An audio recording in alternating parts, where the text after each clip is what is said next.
bem, e você? Do jeito que dá, tá indo bem. Bom, pessoal, a gente inicia o módulo 2 a partir da aula de hoje, tá? Só lembrando que o módulo 1 vocês têm ainda alguns dias aí para fazer a postagem.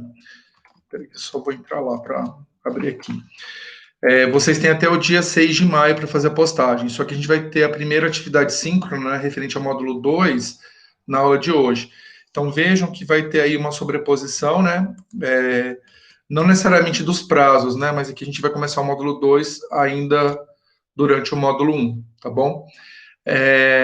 Então vocês têm até o dia 6 de maio para postar. Eu vi que alguns de vocês já responderam, né? Poucos responderam. Eu acho que eu já corri. Quem já tinha feito postagem da pergunta 1, eu já tinha dado feedback, tá? Pelo menos até o dia. Acho que eu fiz isso na quarta-feira. Se alguém postou depois da quarta-feira, eu não dei esse feedback ainda, tá? Mas até agora o pessoal que respondeu correto. A turma não é muito grande, né? Então tá tranquilo. Então, assim, o pessoal que ainda não fez as atividades, aproveitem que o módulo 1 tá bem tranquilo, né? São só 2 perguntas que vocês têm como atividade avaliativa. E aí o prazo se encerra 6 de maio. E aí agora eu vou apresentar o módulo 2 para vocês e conversar com vocês a respeito do que a gente vai discutir nesse módulo e discutir o tema da aula de hoje, que são os mecanismos genéticos da evolução das populações. Certo? Então, aqui, para vocês acessarem o módulo 2, é só entrar aqui, né, no módulo, e aí vocês têm aqui, a gente vai basicamente estudar nesse módulo os mecanismos genéticos e os mecanismos ecológicos da evolução biológica. Na atividade síncrona de hoje, a gente vai discutir os mecanismos genéticos, e na atividade síncrona da outra, semana que vem não tem atividade síncrona, tá, pessoal? Que aí vocês poderão utilizar esse tempo ou para discutir coisas do seminário, ou do objeto de aprendizagem, ou para realizar as atividades previstas, né, do módulo 1 e do módulo 2. E aí na outra semana a gente tem a segunda atividade síncrona do módulo 2, que aí a gente vai discutir os mecanismos ecológicos, certo? Aqui tem a bibliografia, lembrando que tem na biblioteca, né, o material em PDF, para vocês poderem consultar. Eu disponibilizei as videoaulas dos semestres anteriores, tá? Aqui. E a atividade síncrona de hoje também ela vai ser gravada e eu vou colocar como atividade síncrona a data de hoje, mecanismos genéticos da evolução das populações, tá? Para vocês diferenciarem das demais. Porque às vezes a gente, né, vai conversar hoje, vocês vão tirar dúvida e tudo mais, mas às vezes alguma coisa não fica muito clara, de repente, olhando as outras videoaulas, talvez na discussão isso fique um pouco mais claro para vocês, tá bom? Então tá aqui igual no módulo anterior. E aí vocês têm, né, até o dia 20 de maio para responder as perguntas. Deixa eu só confirmar se é isso mesmo, até 20 de maio. A pergunta 3 é uma pergunta sobre a aula de hoje. E aí vocês têm a pergunta 4, que é sobre a evolução da interação entre as espécies, né, que é a questão da ecologia, né, a perspectiva ecológica da evolução das populações. E até o dia 20 de maio vocês têm que entregar um podcast, certo? Que aqui vejam que nesse módulo tem uma atividade extra, que no módulo 1 vocês tinham 2 perguntas, e nesse módulo tem 2 perguntas, mais um podcast. Por isso que a gente está iniciando até um pouquinho antes desse módulo, para que vocês se planejem para conseguir entregar tudo no prazo, tá? Esses materiais complementares aqui, eles estão relacionados à produção de áudio, principalmente, tá, pessoal? Então, vocês podem consultar. Tem sugestões de como vocês podem fazer isso, mas ao entrar na atividade, o podcast, vocês vão encontrar aqui algumas informações, né? Vocês podem escolher fazer um podcast ou sobre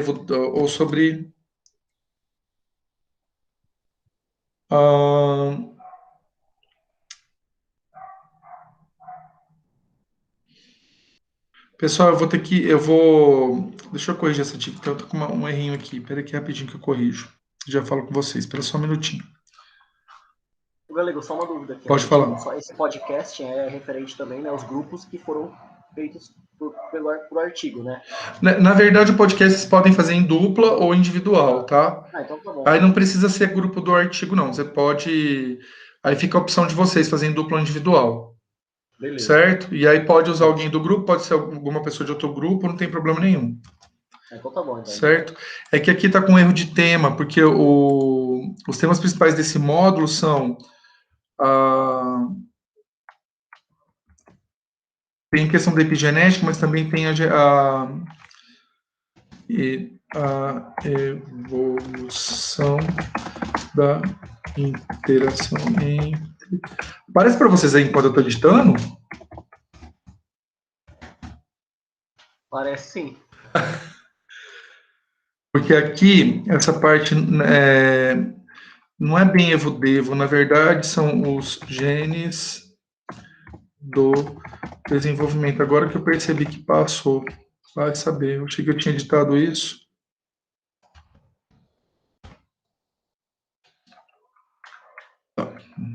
A data está certa.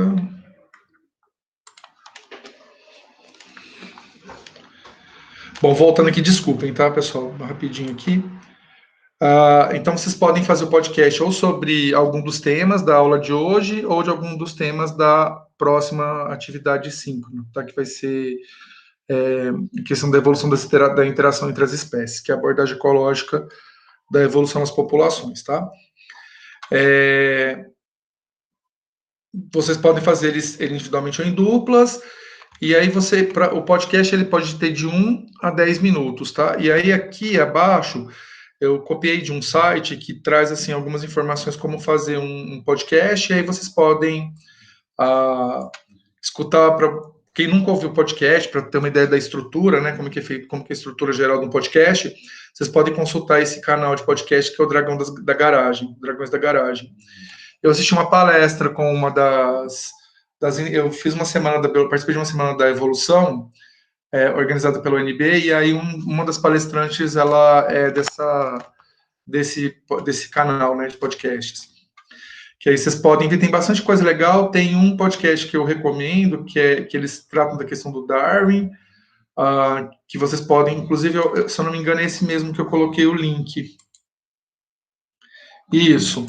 Nesse link aqui vocês vão sair direto num podcast que eles discutiram a questão da evolução. Os podcasts desse canal, eles são longos, tá? Aqui para atividade, vocês não precisam fazer um podcast tão longo. Vocês podem planejar de 1 a 10 minutos. E aí vocês vão publicar o arquivo aqui na postagem. E aí aqui tem algumas informações de como fazer o podcast, né? Estrutura geral, e aqui também sugiro alguns programas que vocês podem utilizar. Aqui um exemplo de roteiro, né? Porque para fazer o podcast, vocês primeiro precisam planejar o que vai ser dito para depois gravar, né? Vocês não podem deixar... vocês podem até usar um pouco de improviso, mas como tem foco, vocês discutirem um tema científico, vocês têm que tomar cuidado com como o improviso vai ser utilizado, para evitar vocês trazerem uma informação incorreta ou talvez, inclusive, uma abordagem negacionista, né? Que pode, quando a gente utiliza, talvez, uma abordagem mais do improviso, a gente pode trazer alguma coisa do senso comum, e o senso comum frequentemente traz alguma perspectiva negacionista. Então, tomem cuidado ao fazer isso. O ideal é que vocês façam o planejamento bonitinho, tenham um texto de base, mas não para fazer uma leitura que fica artificial, mas tentar conversar sobre esse tema. Né? Imagine que vocês vão bater um papo sobre o elemento transponível, ou evolução da interação entre as espécies, ou epigenética, né? Que é mais ou menos essa ideia do podcast. Então aqui tem um roteirinho que vocês podem usar como referência.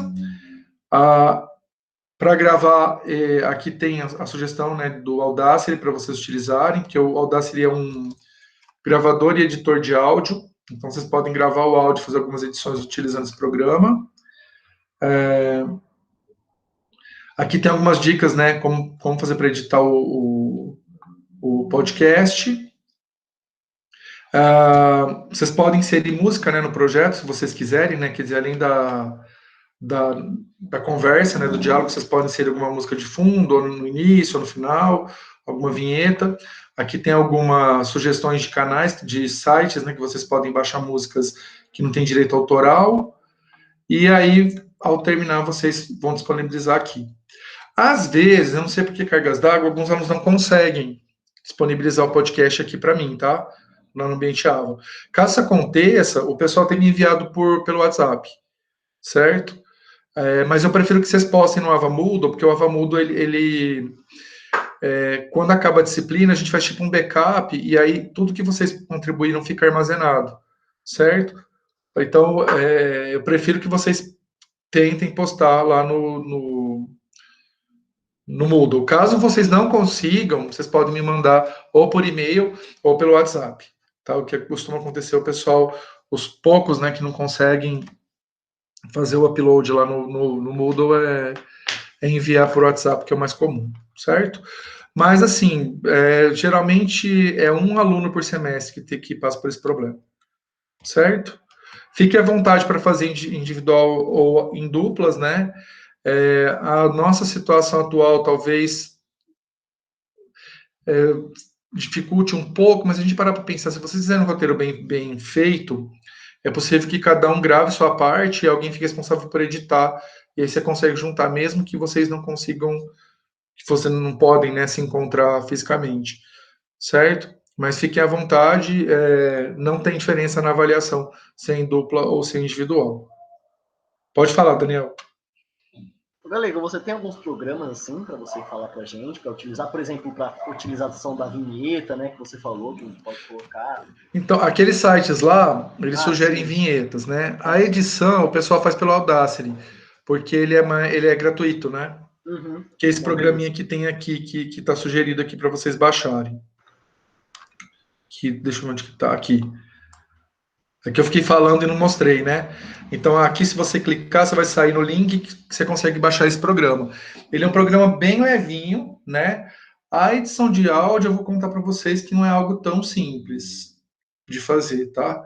Então eu sugiro que vocês façam um treinamento antes de fazer. Mas a ideia aqui desse tipo de avaliação é que vocês, digamos assim, abram um leque de opções de avaliação que vocês podem fazer com os alunos de vocês depois, tá? Por isso que vocês vão perceber que no próximo módulo também tem uma avaliação alternativa, no módulo 4 também. Tá? A ideia é que vocês tenham lá, que eu consiga avaliar vocês pensando na perspectiva do conteúdo conceitual, né? E aí a gente tem avaliações específicas para isso, que são as perguntas, e aí eu consigo também avaliar, além do conteúdo conceitual, procedimentos, né, importantes para o futuro professor, certo? Então, por isso que tem eu insiro esse tipo de avaliação. Os podcasts do semestre passado e do PSE ficaram fantásticos, tá? Bem legal. O pessoal, alguns alunos têm muita facilidade para trabalhar com a questão de edição, né, no geral, de vídeo e de áudio, mas o pessoal se diverte, porque como é uma avaliação diferente, então vocês têm que pensar um conteúdo numa perspectiva que se torne, digamos assim, acessível para as outras pessoas. A minha ideia é que quando eu tiver uma biblioteca legal desses podcasts, a gente fazer tipo disponibilizar em algum canal, sabe? Esses podcasts que vocês têm produzido. Mas precisa de mais alguns, né? Pode falar, Guilherme. Professor, boa noite. Boa noite. Você falou que você testou isso daí com os alunos, né, dos semestres passados.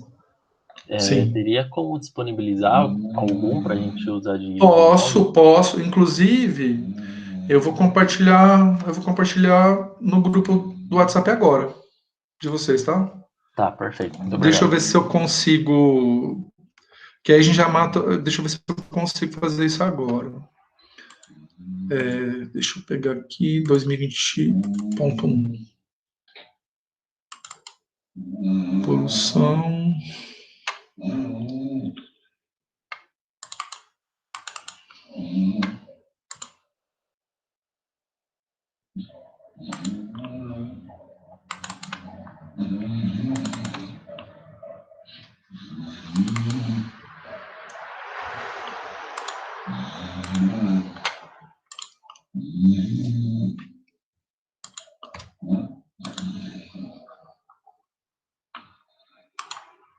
Ó, eu disponibilizei 2, tá? Que o pessoal fez, que ficaram legais, assim. Né? No geral, todos ficaram bons, assim, mas eu peguei 2 que eu acho que ficaram mais. Que tem um padrão melhor a seguir, tá? E disponibilizei lá para vocês no grupo do WhatsApp. Tá, perfeito. Obrigado. Pra vocês terem uma ideia da estrutura geral e tudo mais, mas eu sugiro vocês escutarem esse do Dragões da Garagem, certo? Bom, acho que da disciplina, deixa eu ver se tem mais alguma questão que eu preciso discutir com vocês.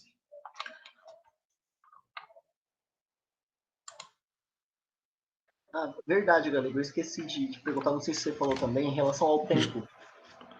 De 1 a 10 minutos, Ah, tá bom. Ah, é? Eu tá? estava imaginando já um 35, 40 minutos, Não, sabe? não, eu nem recomendo que vocês façam tão longo assim, porque vocês vão perceber, quando vocês forem fazer a edição do áudio, vocês vão perceber que não é uma tarefa Entendi. tão simples, né? Edição Aham. de vídeo é mais fácil que edição de áudio, Não, só beleza, para dar beleza. uma dica. Por isso que o tempo é de 1 a 10 minutos, Nossa, certo? pra você falando aqui de áudio é mais difícil, deu até já um certo medo, porque quando a gente fez a disciplina de cinema e educação, né, que era o nome? Nossa, aquele vídeo de vocês ficou ótimo, Guilherme.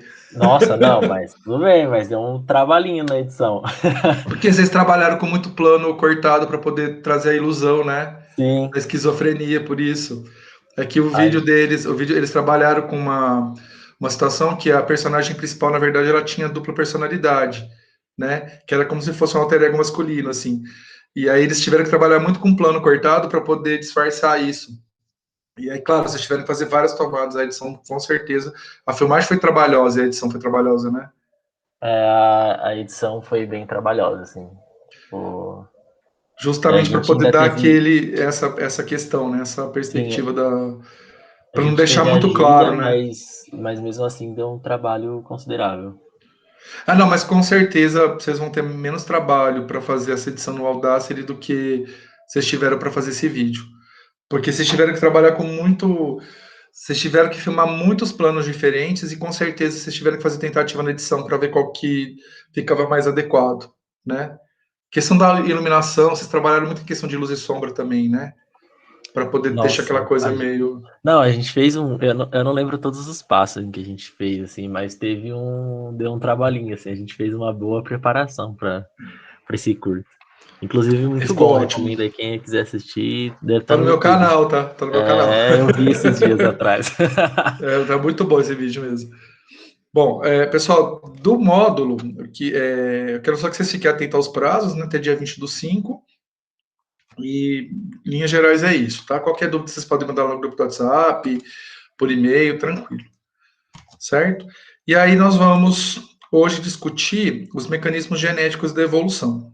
Vocês vão perceber que algumas coisas que a gente vai discutir na aula de hoje, vocês já devem ter visto algo em algumas disciplinas, como biologia molecular e genética, e talvez até na disciplina de embriologia, dependendo, né, de como foi a abordagem que o professor deu para vocês.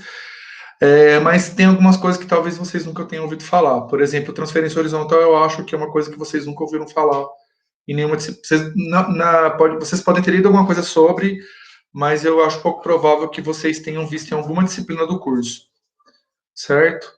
Eu acho que elemento transponível vocês devem ter visto, genes homeóticos, genes ROC vocês devem ter visto, mas eu acho que transferência horizontal, talvez epigenética vocês viram alguma coisa, tá? A gente vai discutir tudo isso na perspectiva de evolução.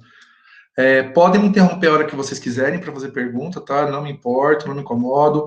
Eu vou estar vindo aqui direto no Meet para ver se vocês têm alguma pergunta no chat, mas podem abrir o áudio para poder fazer a pergunta também, certo? Então, basicamente, a gente vai ver esses 5 temas aqui na aula de hoje. A evolução no nível cromossômico, os elementos de transposição, a transferência horizontal, a relação genética, evolução e desenvolvimento, né, que aí tem os genes ROX e os genes homeóticos, e os mecanismos que não estão no genoma, mas que interferem no funcionamento do genoma, que a gente chama de epigenética. Ok? Então, só para vocês recordarem, né, bem essa questão dos níveis de organização da informação genética, basicamente a gente está pensando aqui no caso principalmente os eucariontes, tá? Procariontes não é bem esse nível de organização, mas só para vocês terem uma ideia dos termos que a gente vai utilizar nessa aula de hoje. A informação, basicamente, ela está codificada em moléculas, né, de DNA. No caso de vírus, pode ser RNA também. Essas moléculas, elas ficam, né, elas não ficam, para a maior parte dos eucariotas, elas não ficam disponíveis, né, livres no núcleo, né? Elas se organizam a partir de aglomerados com proteínas, que são chamadas de histonas, e esses aglomerados, histonas, DNA, eles se condensam até dar origem ao que a gente chama de cromossomo, certo? Então, quando a gente fala de mecanismos genéticos que interferem na evolução das espécies, a gente pode pensar em qualquer um desses níveis, mas basicamente a gente vai focar no nível cromossômico, no nível, né, de DNA e no nível das moléculas que interferem na expressão do DNA, ok? Então, só para vocês entenderem, mutações no nível cromossômico, elas estão muito relacionadas às mutações numéricas e estruturais, tá?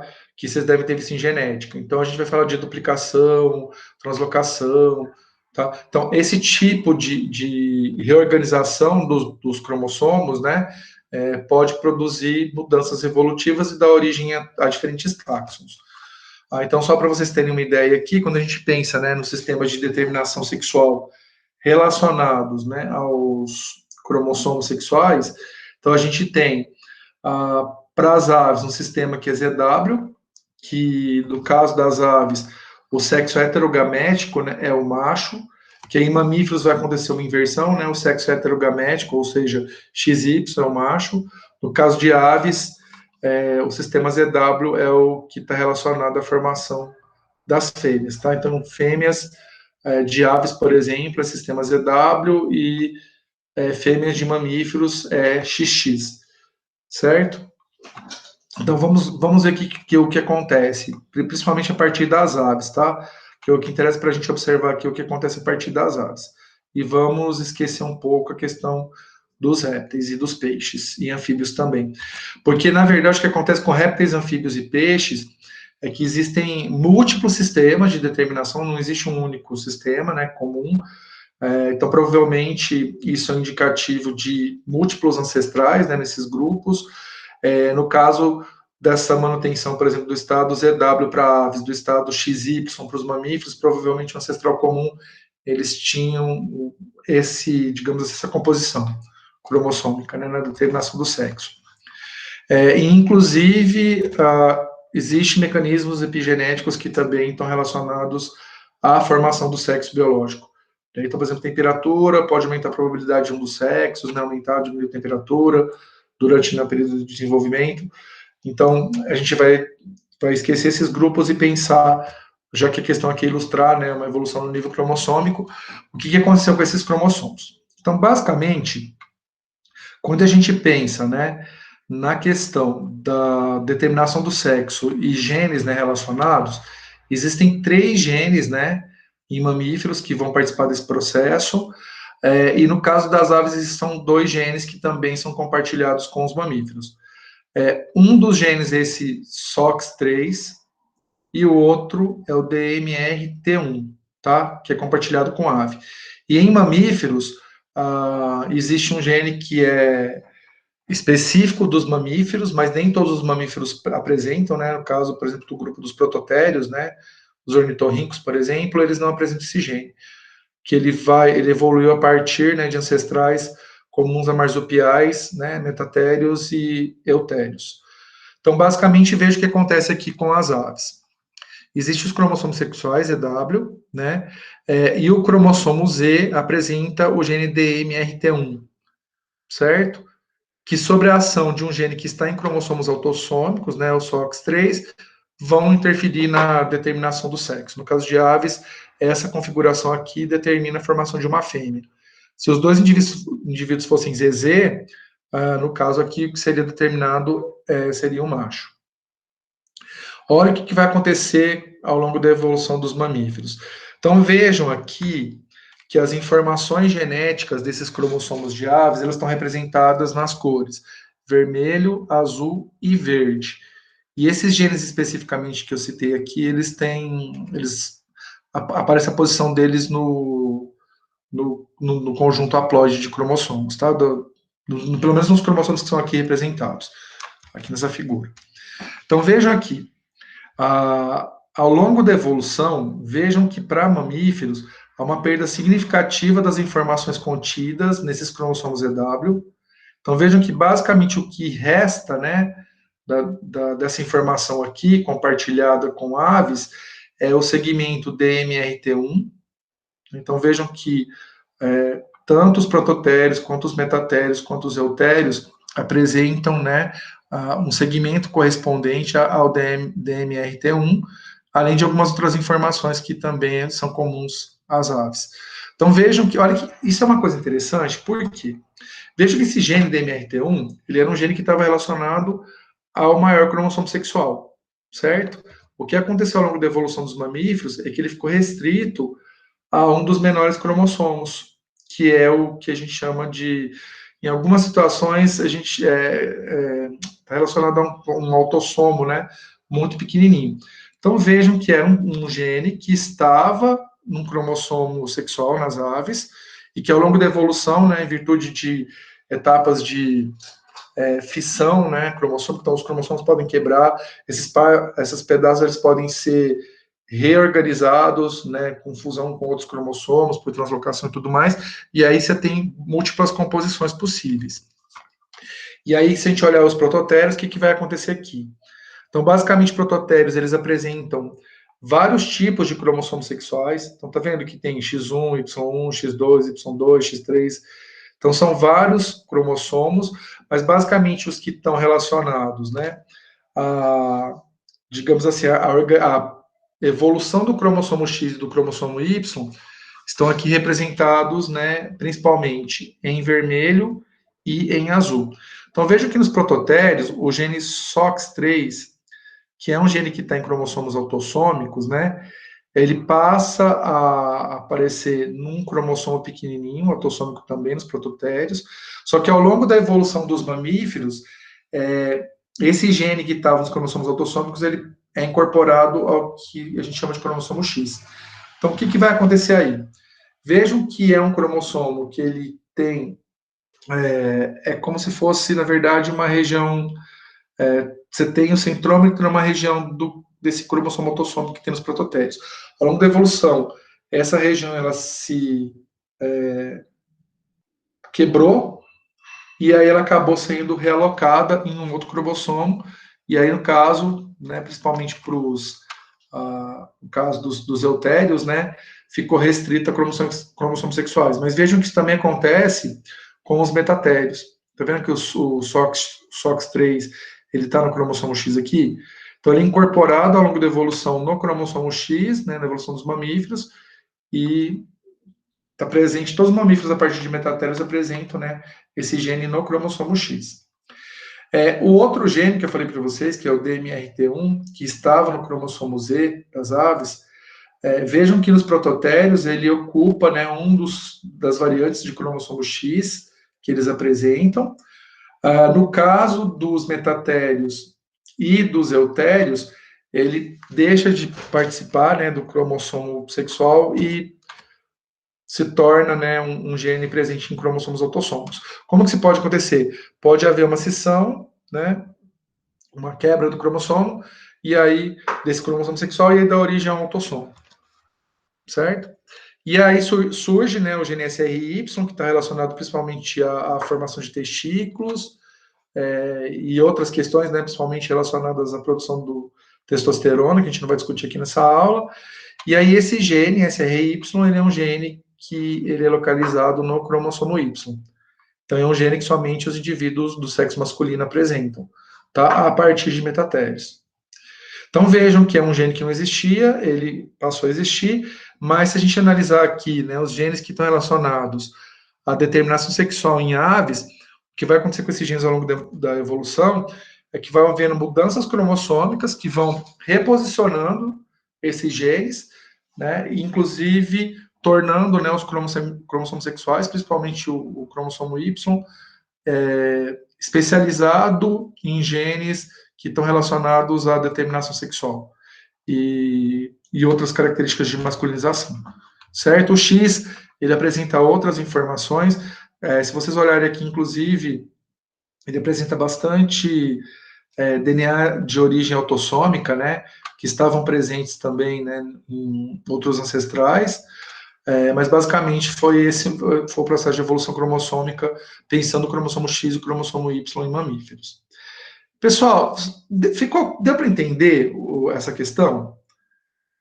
Que é possível a partir dessas quebras cromossômicas e reorganização desses cromossomos, a origem, né, e inclusive vias, né, biológicas que vão diferenciar. Então, imagina uma via biológica relacionada à reprodução, né, que os cromossomos sexuais estão muito relacionados à biologia reprodutiva, que é um aspecto extremamente importante da evolução, né?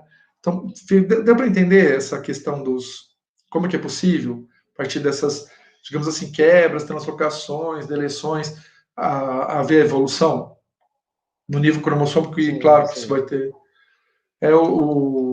Esse exemplo é um dos mais clássicos, tá? Posso passar para o próximo?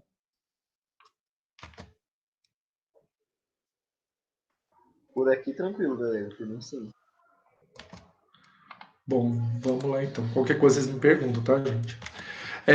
Aí, no caso, eu trouxe um exemplo de evolução nível cromossômico que envolve, basicamente, mutações estruturais, ou seja, translocações, quebras cromossômicas e tudo mais.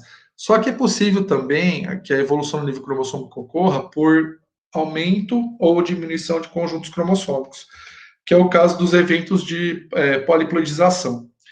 E aí eu trago como exemplo, que é muito comum isso em plantas, tá? Aí eu trago o exemplo do estramônio, né? Que é a Datura stramonium, que talvez vocês já conheçam isso como trombeta do paraíso, mas tem várias nomenclaturas regionais. Eu não sei como que vocês já viram essa plantinha em algum lugar. Ela é uma planta que ela é venenosa, na verdade, mas era muito comum a gente ver isso em jardins antigamente, né? Agora, praticamente, faz muitos anos que eu não vejo estramônio em lugar nenhum. Mas era conhecida como trombeta do paraíso em virtude do formato da flor. Vocês conhecem essa planta com outro nome? Não, na verdade eu nunca vi essa planta. Não conheço nem por outro nome, nem por esse daí mesmo. Ela era muito comum, por exemplo, nos anos 70 e 80 aqui no Brasil, o pessoal cultivar isso em jardim, né? Só que ela é uma planta que tem efeito tóxico, né? Então, animais, crianças podiam, às vezes, comer a flor, comer a folha, e aí tinha problema de intoxicação, então ela meio que foi extinta dos lares, né? Gente do céu, sai de mim, sai de mim. Então, o que é muito comum nessa planta? Por que eu trouxe justamente o estramônio, né, como exemplo? O estramônio apresenta diversas variantes poliploides. Então, vejam que a poliploidização, né, para o estramônio, tanto de conjuntos cromossômicos inteiros, né, até conjuntos cromossômicos e parte deles. E o interessante é que é possível se avaliar qual é o tipo de poliploidização, né, que o estramônio apresenta a partir do formato do fruto. Então, dependendo, né, o formato 2N do fruto apresenta esse formato aqui, né? E aí 2N mais um conjunto e 20%, né, cromossômico apresenta esse formato. E aí vejam que dependendo, né, do número de poliploidizações, vejam que aqui ó, tem 2N mais 21, 22. Só para vocês terem uma ideia, né, dos tamanhos, né, cromossômicos. Que pode... Perdão, pessoal, aqui é 2N mais o aumento do cromossomo 1 e 2, 3 e 4, 5 e 6, 7 e 8, 9 e 10, 11 e 12, 23 e 24, tá? Desculpem. Na verdade, é um conjunto cromossômico mais o aumento desses cromossomos aqui. E aí, dependendo, né, do tipo de aumento cromossômico que a planta apresenta, vai ter esse formato aqui refletido no fenótipo do fruto, certo? Cápsula da semente, mas a gente pode chamar de fenótipo, porque a cápsula da semente, na verdade, é o fruto, né? Para essas plantas aqui.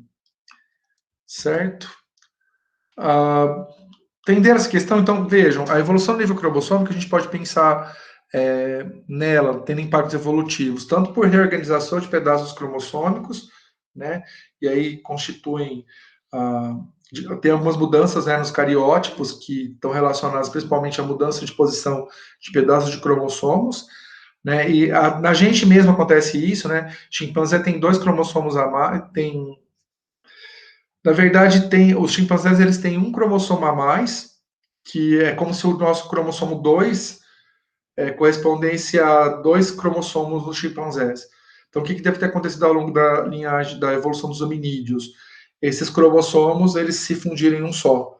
Então, em chimpanzé são 2 cromossomos, em humanos, esses 2 cromossomos se fundiram em um só, certo? Então, esse é um exemplo de evolução de cromossômico que afeta a gente, mas também tem esse tipo de exemplo que acontece com o estramônio, tá? Pensando nas variações cromossômicas. Entendido, pessoal? Em relação à questão dos cromossomos e evolução, tudo certo? Podemos passar para o próximo? Sim, galego. Perfeito. Bom, obviamente que a evolução a nível cromossômico, ela apresenta algumas consequências, né, importantes. Desde a alteração cariotípica, que é essa questão do aumento ou diminuição do número de cromossomos, né, novas combinações gênicas, então, por exemplo, aquele caso lá, a gente volta aqui na evolução da posição dos genes, né, SOX3, o DMRT1 e do SRY. Então, se a gente analisar aqui, esses genes eles vão mudando de posição no genoma ao longo da evolução. Então, é possível essas combinações gênicas que não ocorreriam caso não tivesse não tivesse ocorrido essas mutações. E uma consequência que talvez seja uma das mais importantes, né, é o aumento no tamanho do genoma. Então, basicamente, o genoma aumenta em virtude dessas, digamos assim, mutações cromossômicas. Principalmente quando ocorre durante a meiose, né, é possível que durante a recombinação, os cromossomos, ao invés de eles ficarem totalmente paralelos, eles podem ficar ligeiramente deslizados um sobre o outro. Caso haja recombinação, um cromossomo vai ficar com o gene deletado e o outro vai ficar com o gene duplicado. É muito mais provável, né, que a F1, o gameta, né, que contenha o cromossomo, o gene duplicado, ele se mantenha do que aquele que tem o gene deletado. E aí, com isso, vejam que aquele genoma há o aumento de um gene em virtude dessa duplicação, né, graças a esse evento de recombinação desigual. E aí, justamente esses processos, né, de recombinação desigual que levam ao aumento no tamanho do genoma, é que pode ocasionar, por exemplo, umas coisas estranhas, como um genoma de ameba ser maior, por exemplo, que o genoma de uma mosca da fruta, né?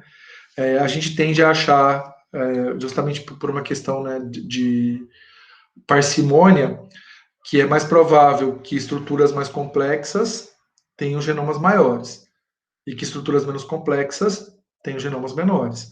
Por quê? Porque o tipo de informação genética relacionado à manutenção da estrutura de unicelular é muito menos, digamos assim, intrincada do que de um pluricelular. Então a gente esperaria, por exemplo, que o genoma de mosca de fruta fosse maior que o genoma de ameba. E, na verdade, o genoma de ameba é maior. Pode perguntar, Glauco. Essa reorganização desses fragmentos, até mesmo a deleção de alguns fragmentos do cromossomo, ele pode ocorrer em qualquer momento da célula ou vai ocorrer em algum momento específico, como meiose, ou ela vai... Geralmente é durante a meiose, tá, Glauco? Durante, na verdade, a divisão principalmente do tipo meiose. Para ter consequência evolutiva tem que ser meiose, tá? Então, porque mas, quando por exemplo, se ela tiver algum processo que ela tiver, por exemplo, sintetizando uma proteína lá na hora da transcrição lá, de DNA para DNA, a hora que aquele descondensar um pouco pode ocorrer também ou não? Pode, mas se não for num gameta, não tem significado evolutivo. Entendi. Porque não é transmitido para a geração seguinte, né? Eu estava pensando em célula germinativa, ocorrer na própria célula germinativa. Sim, se ocorrer um erro desses na célula germinativa, e aí então pode ser, por exemplo, durante um processo lá de duplicação. Aí pode ocorrer durante uma mitose, por exemplo. Então imagina que naqueles embriõezinhos acontece isso. E é justamente naquela parte, né, do embrião que vai dar origem ao sistema reprodutor, às gónadas. Então essa informação ela pode ser transmitida para a geração seguinte. Entendi. Obrigado. Certo. Bom, isso é uma questão que causa muita... que isso, na verdade, tem até um nome, tá? Essa questão de conjuntos, né?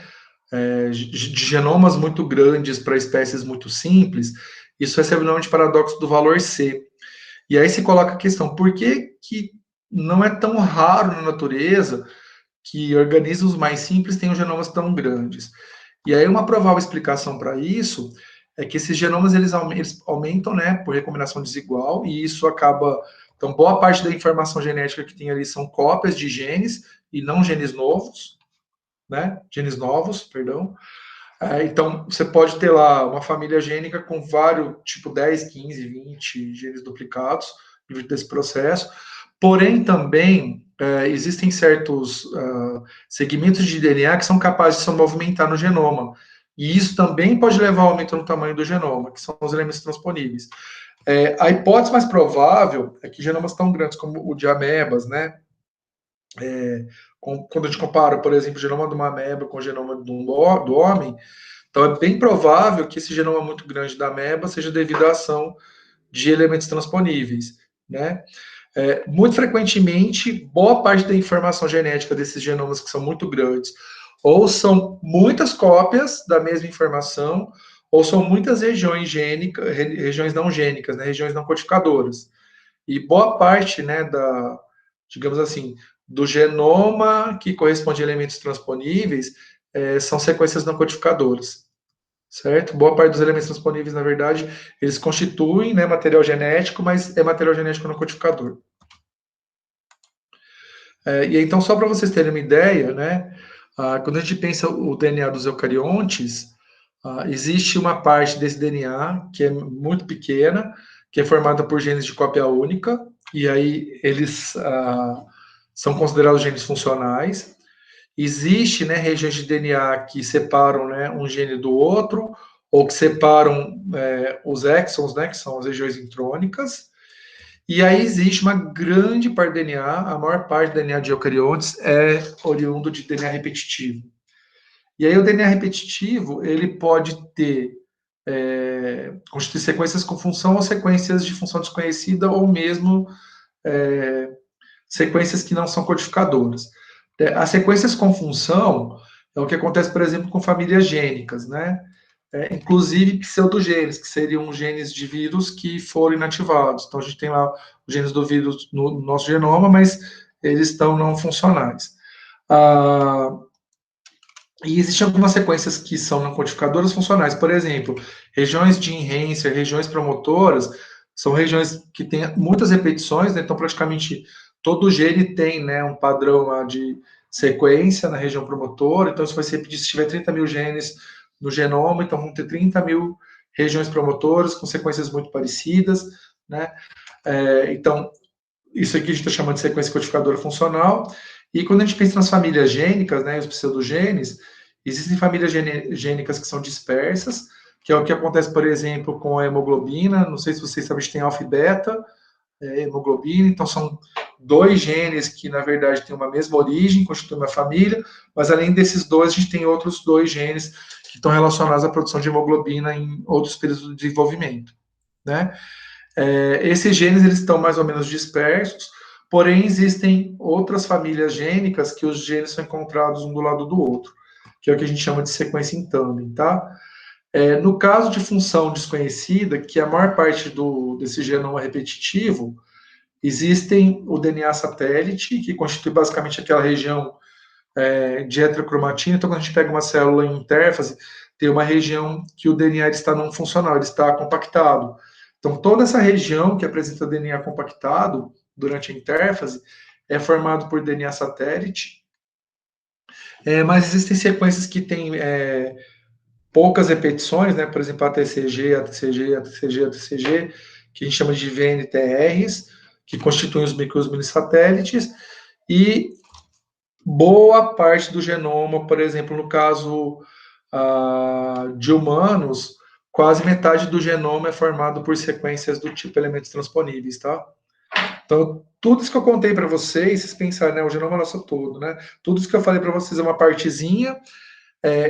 Essa parte que corresponde a genes de cópia única, por exemplo, corresponde a 2% só. Os outros 98% correspondem a todo esse resto aqui, certo? E desses 98%, né, 50% basicamente são elementos móveis de transposição, e os elementos móveis, eles podem ser do tipo transposon ou retrotransposon. O meu gato tá terrível esses dias, a gente tá derrubando tudo no chão, tá querendo derrubar minhas coisas aqui. Bom, e aí eu não vou entrar em detalhes nessa classificação, porque não é o foco aqui, mas só para vocês entenderem como que funciona o processo de transposição. Obviamente que se esses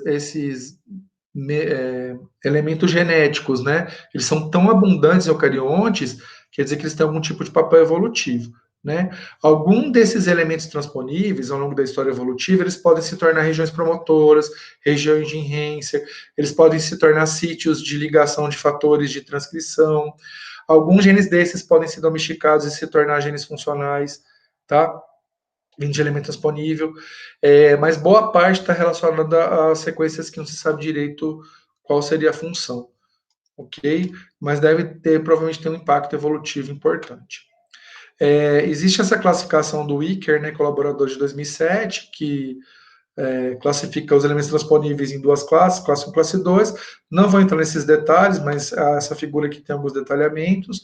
Mas, basicamente, os elementos, né, que são chamados de retrotransposons, ou retroposons, ou retrotransposão, como está aqui no português de Portugal, eles têm um mecanismo, né, de produção de cópia, que, basicamente, a partir desse gene, né, a produção das cópias, né, de RNA, porque o retrotransposão, ele produz cópias de RNA, né, e aí esse RNA copiado, ele é transformado em DNA, e aí esse DNA se insere em outro sítio. Então, o que vai acontecer aí com os retrotransposons? Eles vão ter um mecanismo que chama de copia e cole. Então, basicamente, aquele elemento transponível, ele vai produzir uma cópia na forma de RNA, que vai ser convertido em DNA. cDNA é quando você produz um DNA a partir de um RNA, tá, gente? E aí, esse DNA vai se inserir em algum outro ponto do genoma. Então, esse tipo de elemento transponível tende a ter muitas cópias no genoma, porque ele faz uma cópia de si, e essa cópia pode ser alocada, né, em virtualmente qualquer ponto do genoma. E os transposons, né, eles têm um mecanismo que a gente chama de corte-cole. Então, basicamente, ele não vai produzir, né, digamos assim, uma sequência intermediária de RNA. Ele, basicamente, por ação de uma enzima, né, que ele tem informação, que é a transposase, vai produzir um corte dessa região, e aí ele vai sair de um lugar para o outro, certo? Então, né, normalmente os transposons, eles não deixam cópias, porque eles literalmente pulam de um lado para o outro. É como se eles se mudassem, né, para o genoma. E os transposons produzem cópia, então é como se eles produzissem clones deles mesmos. Ok?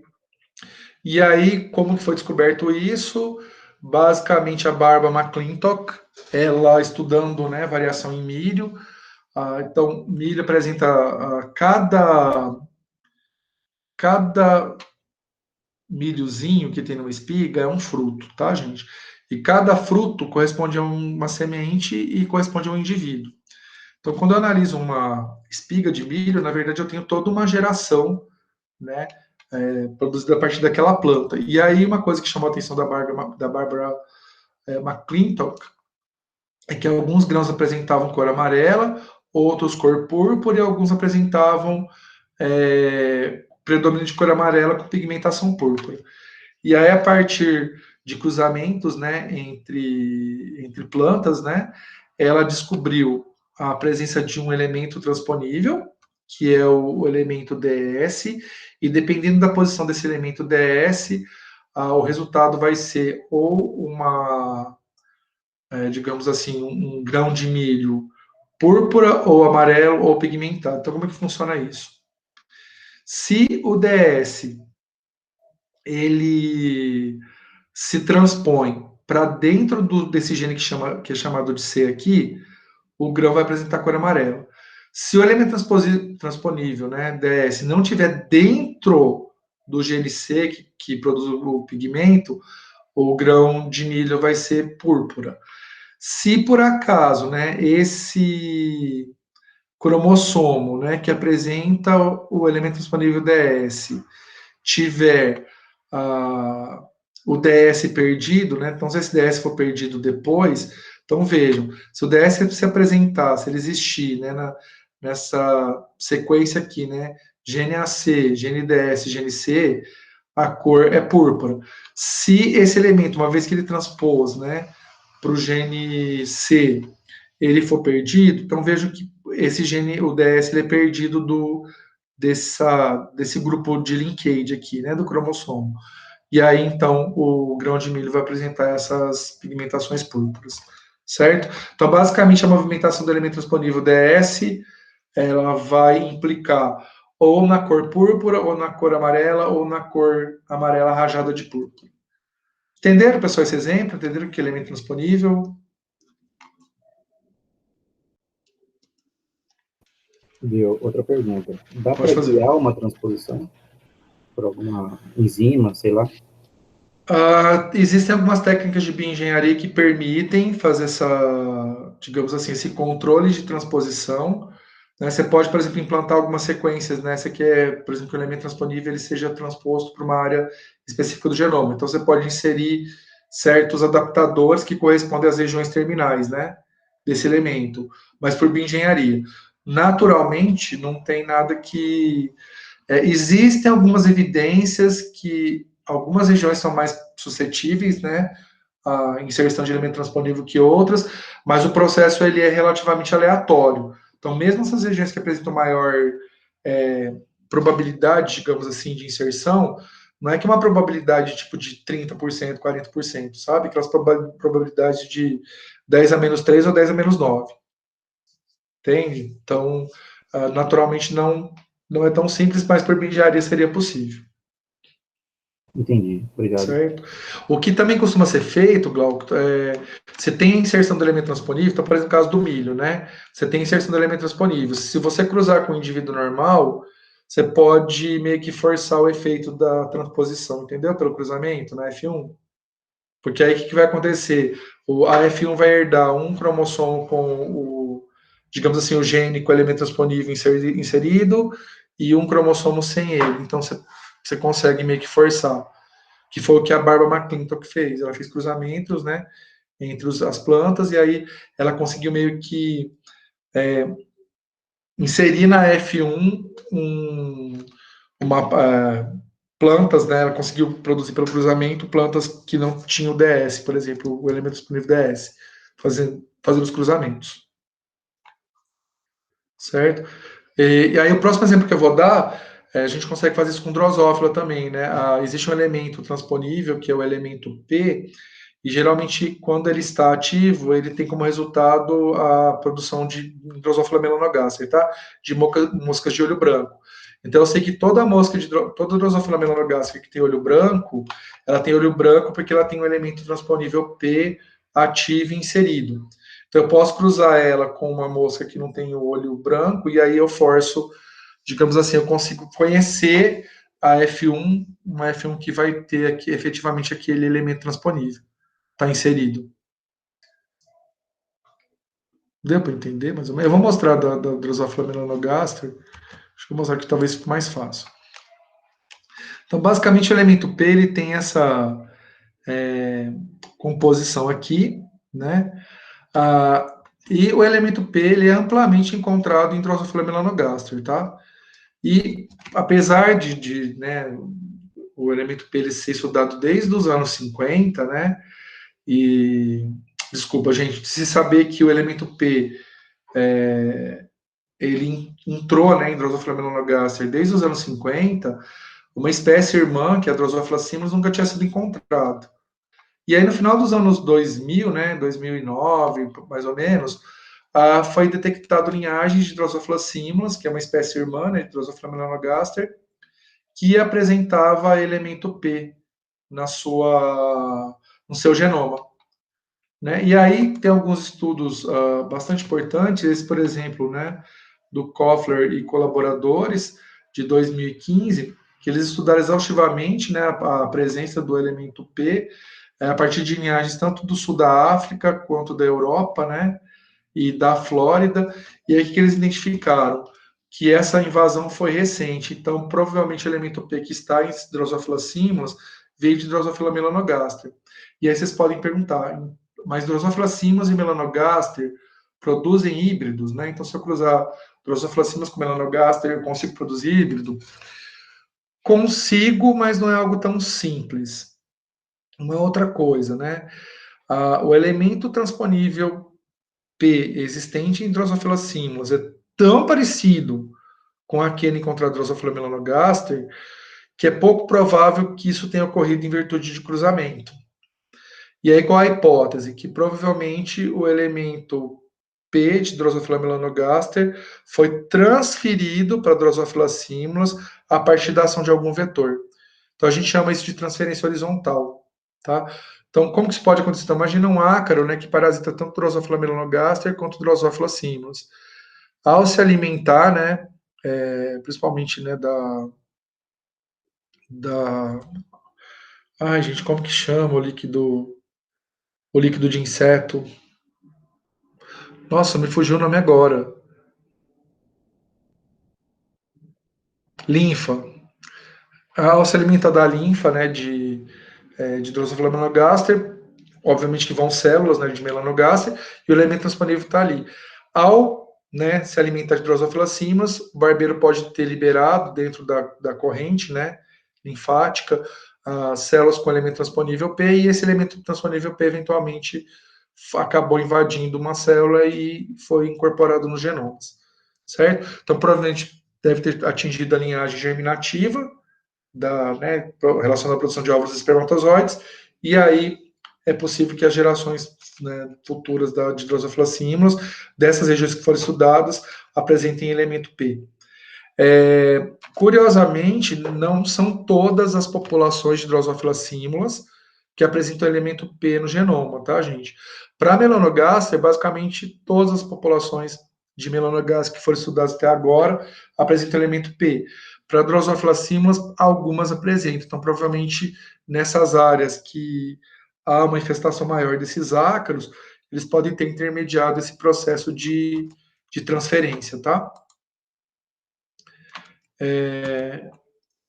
Entenderam esse processo? Entenderam o elemento P, pessoal? E por que tem uma questão interessante relacionada a ele?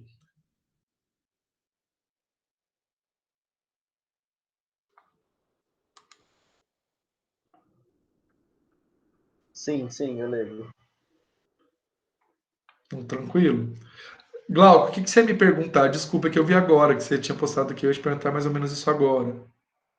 Não, você tinha falado da realocação, né, da reorganização para várias regiões, até mesmo promotoras e tal. Então, Sim. eu ia perguntar exatamente isso, se não poderia passar de uma região que ela é promotora ou para outra que ela está inativada por metilação, por Sim, exemplo, essas coisas assim. Então, era pode. nesse sentido a pergunta, mas já foi Pode respondida. sim. E, inclusive, tem vários estudos que mostram, por exemplo, que a evolução de resistência a antibiótico, né, alguns mecanismos de evolução de resistência a antibiótico estão relacionados à inserção de elemento transponível em região promotora, né? E para resistência a inseticida também tem alguns estudos que mostram isso. Não quer dizer que todos os mecanismos genéticos, né, de resistência a antibiótico ou inseticida sejam mediados pelo elemento transponível, mas existem evidências que algum dos mecanismos, né, de resistência tem a ver com com o elemento transponível que serve de enhancer, por exemplo, ou de região promotora, que intensifica, digamos assim, a transcrição de determinado gene, que pode estar relacionado à detoxificação do inseticida ou à inibição da atividade antibiótica, né? Bom, os impactos evolutivos, né?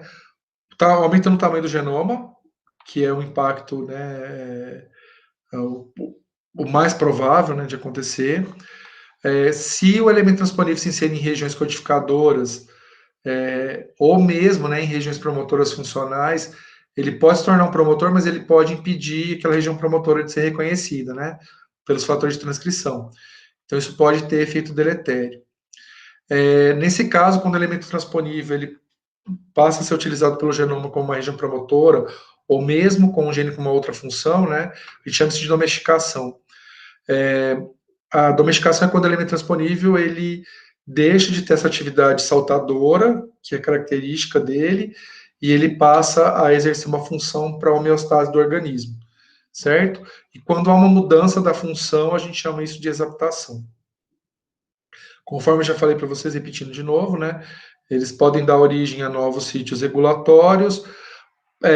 Se há elementos transponíveis também, eles criam regiões similares, e isso pode, por exemplo, permitir ao longo da evolução a evolução do nível cromossômico, então pode permitir, por exemplo, que dois cromossomos que apresentem, né, elementos transponíveis em regiões terminais, isso pode criar uma situação que facilitaria a aderência, né, de 2 cromossomos diferentes, então tem impactos, né, em rearranjos cromossômicos, e a transferência horizontal, que é uma das grandes áreas de estudo que está relacionada à evolução por meio de elementos transponíveis, certo? Você tem um exemplo aqui de transferência horizontal, né, do elemento transponível P de melanogaster para símulas, mas só para vocês terem uma ideia, existe aí uma, digamos assim, uma certa recorrência de eventos de transferência horizontal de elementos transponíveis.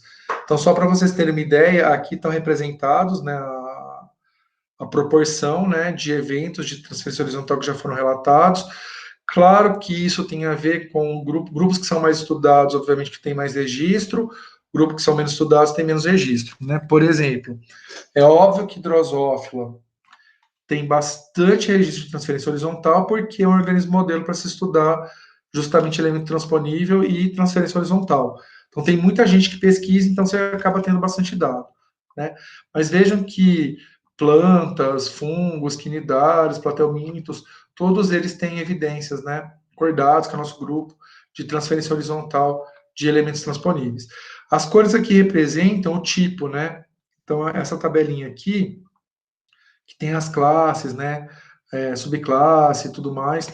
Então, obviamente que tem, dependendo do organismo, um tipo ou outro, mas como então, por exemplo, em Drosophila, o tipo de elemento que está mais relacionado à transferência horizontal é o elemento do grupo Gibbs.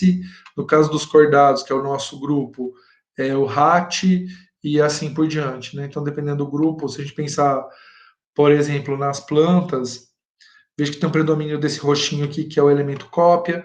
Então, dependendo do organismo, né, tem a relação de elementos transponíveis e na transferência horizontal. A transferência horizontal, claro que tem impactos evolutivos, né? Então, uma das consequências, né, é que há uma, digamos assim, se a transferência horizontal aconteceu no ancestral, né, de um determinado grupo, então, por exemplo, imagina que a transferência horizontal aconteceu aqui, na raiz. O que vai acontecer aqui com a evolução do elemento transponível? Quando a gente comparar, né, um determinado elemento transponível para as espécies A, B, C, D e E, a filogenia do elemento transponível vai corresponder à filogenia da espécie. Por quê? Porque provavelmente a transferência aconteceu no ancestral comum a todos esses grupos que compõem, né, essa filogenia. Um outro cenário, o que pode acontecer? Para alguns grupos, né, a gente pode detectar aquele elemento transponível e para outros não. Então, isso indica, né, que provavelmente a transferência horizontal aconteceu entre esses dois grupos que compartilham. Então, por exemplo, se eu pensar aqui Drosophila melanogaster e Drosophila simulans, que é uma introdução mais recente, daí você tem, né, uma incongruência para essas espécies aqui do elemento transponível, mas não para as outras, que não apresentam. Eventualmente, o que pode acontecer, pode haver inserção ancestral, mas pode ser que, ao longo da evolução, o elemento seja perdido, né? Então, imagina que os indivíduos que apresentam o elemento no genoma, eles podem não se reproduzir. E aí quer dizer que os descendentes não vão apresentar, então, uma determinada linhagem evolutiva, aquele elemento pode desaparecer, e aí você tem aqui o registro, né? Então, para a espécie A, B e E do elemento transponível, mas não tem para C e para D, porque pode ser que esse ancestral aqui perdeu o elemento transponível, né? Quer dizer, quem tinha acabou não se reproduzindo, esse que a gente chama de perda estocástica. E aí pode acontecer tanta questão, né, da inserção ancestral e posterior perda estocástica, que aí vai produzir, digamos assim, como se fossem dois elementos transponíveis diferentes, mas na verdade teve inserção ancestral, perda estocástica, e aí você tem mutações diferenciais para cada ramo, e aí dá um padrão diferencial aqui, separando, por exemplo, o grupo AC do grupo B, D e E, como se o elemento transponível tivesse em A e C fosse diferente daquele que está em B, D e E, certo? Então, tem vários resultados, né, evolutivos disso. De qualquer forma, essa transferência horizontal leva um gene que não existiria num organismo para o outro. E aí, uma vez que esse gene, esse elemento transponível, que é capaz de produzir cópias entre si, que tem autonomia, né, de replicação, então é possível que isso tenha aqueles impactos evolutivos, por exemplo, aumento no tamanho do genoma, efeito deletério, domesticação e adaptação, origem de novos sítios regulatórios, rearranjos cromossômicos e transferência horizontal. Certo? Pessoal, em relação ao elemento transponível, entenderam o que é um elemento transponível, entenderam o impacto deles na evolução dos organismos?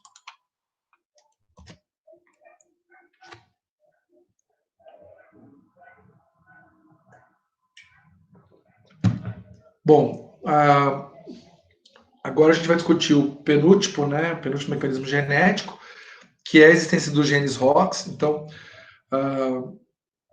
quando a gente pensa no desenvolvimento dos organismos, né, existe um grupo de genes que estão relacionados, né, digamos assim, à formação de determinadas partes do corpo, né? A gente vai falar mais detalhadamente sobre essas questões na aula de Evo-Devo, que é que é no módulo 3, né, a gente vai discutir essa questão, mas basicamente esses genes eles são muito conservados nos diferentes organismos, e geralmente genes que estão mais próximos, né, da extremidade 3' estão relacionados, né, à diferenciação de partes mais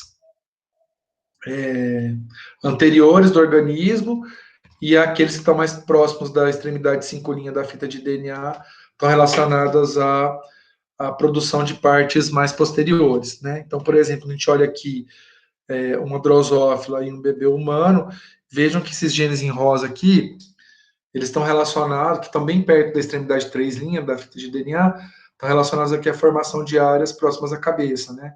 Tanto em humanos quanto em drosófila.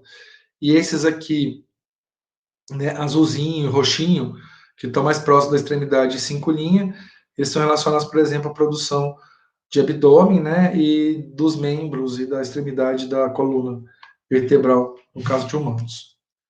Certo? De qualquer forma, são sequências muito conservadas, e o interessante desses genes é que eles apresentam múltiplas cópias, né, uma ao lado da outra, que a gente chama de sequência em tandem, né. Então, eles apresentam essa configuração aqui, e a impressão que dá é que quando, não se tem muita certeza disso, mas esses genes eles ficam silenciados praticamente durante toda a vida do organismo, eles são só ativos durante o período embrionário. Então, a impressão que dá é que quando esse primeiro gene aqui ele é ativado, né, para transcrição, então é como se fosse uma cascata de transcrição, e aí todos esses genes aqui são transcritos simultaneamente, e aí o gene que é transcrito primeiro vai dar origem à extremidade posterior, e o que for transcrito depois vai dar origem à extremidade posterior, tá? Então vocês têm que imaginar que isso aí acontece antes da diferenciação celular, que é justamente quando aquelas células embrionárias, né, vão se organizar para dar origem depois às diferentes partes do corpo, certo? Então é nesse momento aí que esses genes aí são ativados.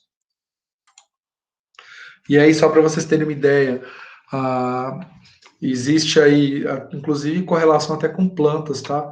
Desses genes homeóticos. Só que plantas não apresentam esse grau de diferenciação todo, né? Então vejam que tanto plantas quanto os poríferos, eles apresentam basicamente um gene relacionado a essa formação corporal, mas porque não há tanta diferença, mesmo tendo diferenciação nas plantas e tudo mais, existem outros mecanismos, né, relacionados à diferenciação. Esse gene aqui, inclusive, é compartilhado por todos os grupos animais. E veja aqui que ao longo da evolução, o que foi ocorrendo foi um aumento no número de cópias desses genes que acabaram se distribuindo por outros cromossomos. Então, quando a gente analisa, por exemplo, nematóides, né, e nematóides, plateumintos e artrópodes, vejo que basicamente todos os genes são encontrados em um único cromossomo, né? Aí quando a gente pensa nos vertebrados, vejam que tem vários cromossomos que participam, né, que apresentam esses genes aí. Mas se a gente analisar aqui, uma sequência muito parecida àquela encontrada em Anfioxo aqui, tá, gente? Eu falei planário, mas Anfioxo. Muito parecida com a sequência encontrada em Anfioxo, né? Só que com múltiplas repetições, tanto de genes quanto de genes em diferentes cromossomos. Certo?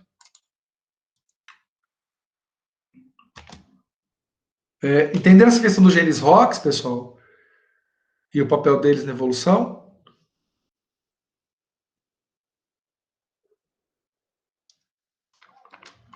Bom, o papel da evolução a gente vai falar agora, né?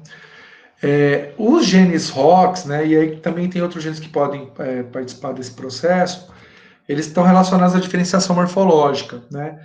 Então, qualquer mutação nesses genes pode produzir diferenças nos padrões morfológicos. Mas não só os genes ROX, né, e os genes homeóticos que participam do processo de diferenciação corporal. Só para vocês terem uma ideia, a gente estudando os apriônios indianos, né, no laboratório, a gente detectou nas inúmeras, né, populações que a gente mantém no laboratório, uma delas apresentou uma mutação, que é essa asa curvada aqui. Essa asa curvada está relacionada a uma mutação de ponto nos genes do OX, que é um genes ROX, né, que vai mudar um processo relacionado à cadeia respiratória, e isso vai trazer um impacto na morfologia da asa. Então, a asa, ao invés de ser reta, ela passa a ser na forma de caracol.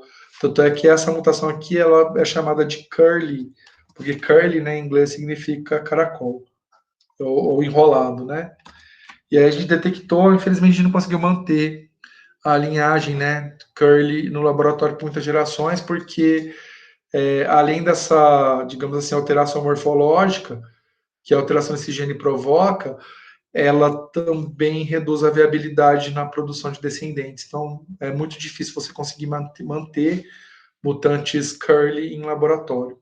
E aí, até a população original que a gente tinha, que era uma população de Uberlândia, a gente perdeu. Né? A gente não conseguiu manter ela em laboratório. Ela acabou sendo perdida, e aí a gente perdeu tanto a linhagem de Uberlândia quanto a linhagem de curly. Mas a gente conseguiu registrar na fotografia, nasceram poucos indivíduos, acho que foram 5 ou 6 que a gente conseguiu. Conseguimos machos e fêmeas, né? E aí a gente conseguiu publicar um trabalho em acho que foi 2017 esse, né?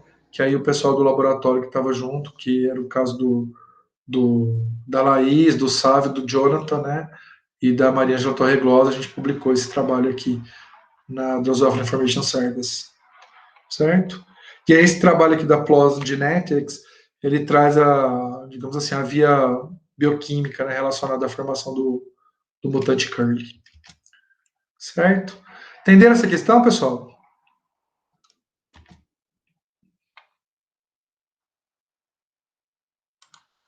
Ok, e aí para a gente encerrar a aula, eu gostaria de discutir com vocês a questão da epigenética.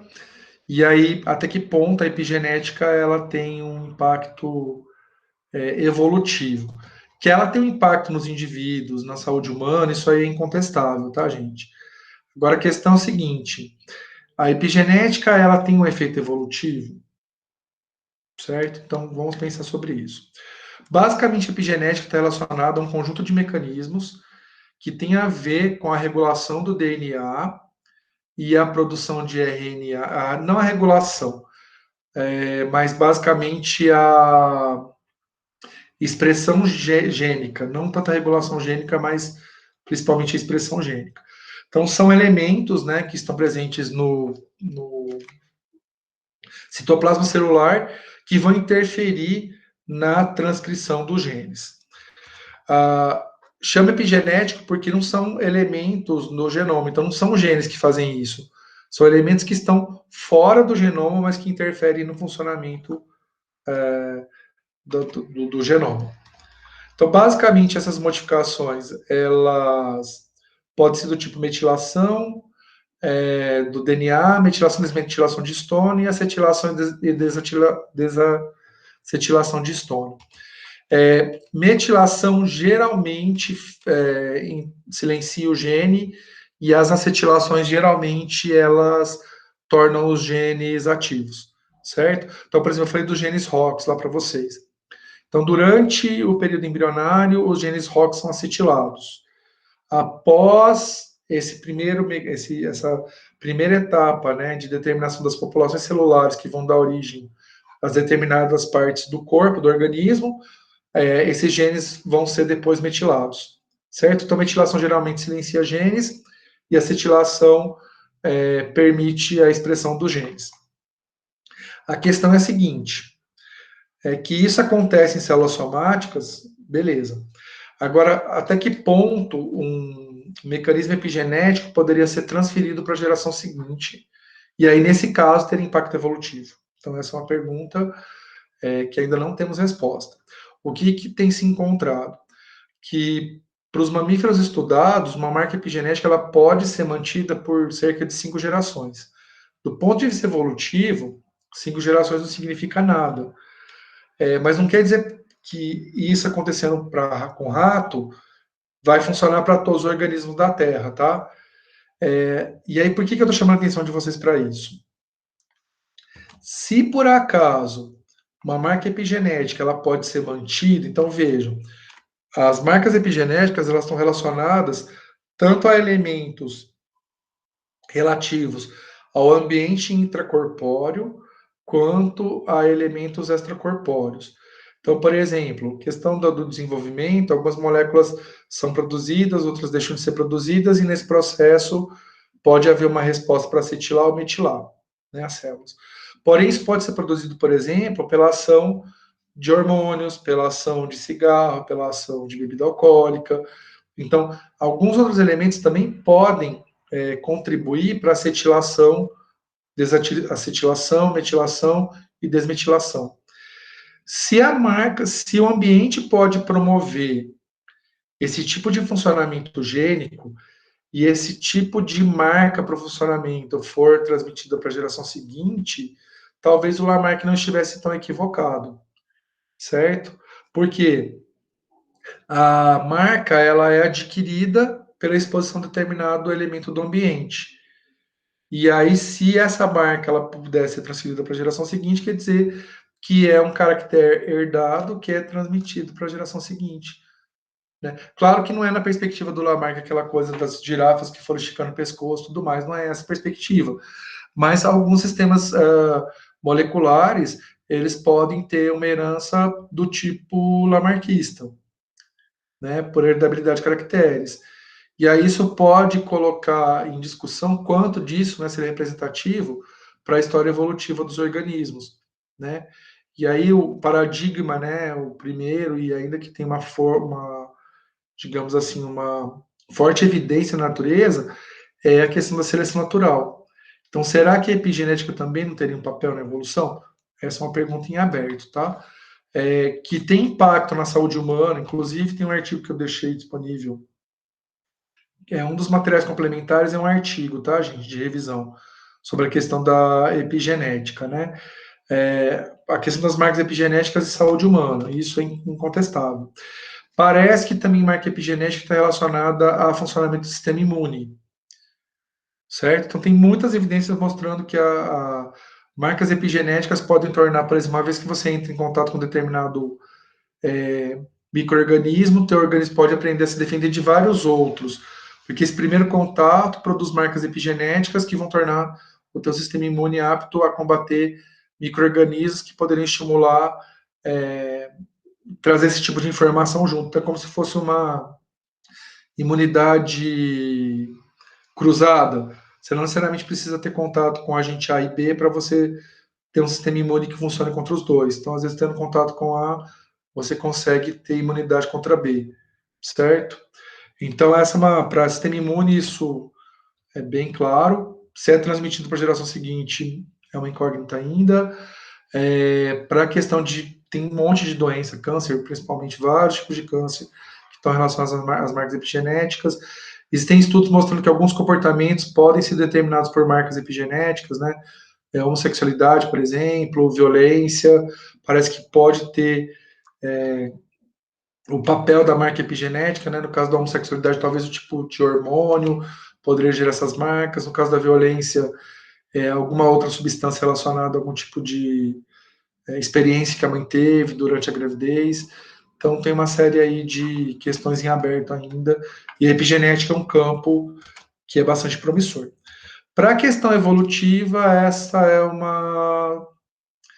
esse é um mecanismo que precisa se estudar mais para saber se realmente tem impacto para ter um impacto significativo para muitas gerações, e aí sim a epigenética poderia ter uma, digamos assim, uma importância, né, evolutiva. Bom, pessoal, na aula de hoje que eu queria discutir com vocês era isso. Vocês têm alguma dúvida em algum dos pontos sobre epigenética, transferência horizontal? Ficou claro? Tem alguma coisa que vocês não entenderam? Vocês estão com medo? Pode falar para mim. Ah, eu achei bem legal, Galego, toda essa questão, sabe, de evolução, todas essas questões, né, que abordam a evolução, bem amplo, né? É bem amplo. É bem amplo, então muitas variadas perspectivas, sabe? Variadas Variados perspectivas. conceitos também, entendeu? Eu achei legal. Vou ter que assistir essa aula de novo. Eu acho que seria legal, talvez, vocês assistirem até a aula dos semestres passados. Porque aí, dependendo da turma, tem perguntas, né? E aí, dependendo do dia que você dá aula, também se dá uma abordagem diferente. Vocês vão perceber que essa aula de hoje, ela é bem diferente do semestre passado, viu? É o mesmo slide, o mesmo professor. Só que eu não sou o mesmo eu daquela época e vocês também não é o mesmo grupo Verdade. que... Diferente. Então, eu acho que vale a pena vocês assistirem para ver um outro enfoque. A genética assusta, porque a gente começa a falar essas coisas de 3 linhas, 5 linhas, né, Glauco? E aí começa a falar esse monte de termo, né? Que é diferente, então realmente assusta.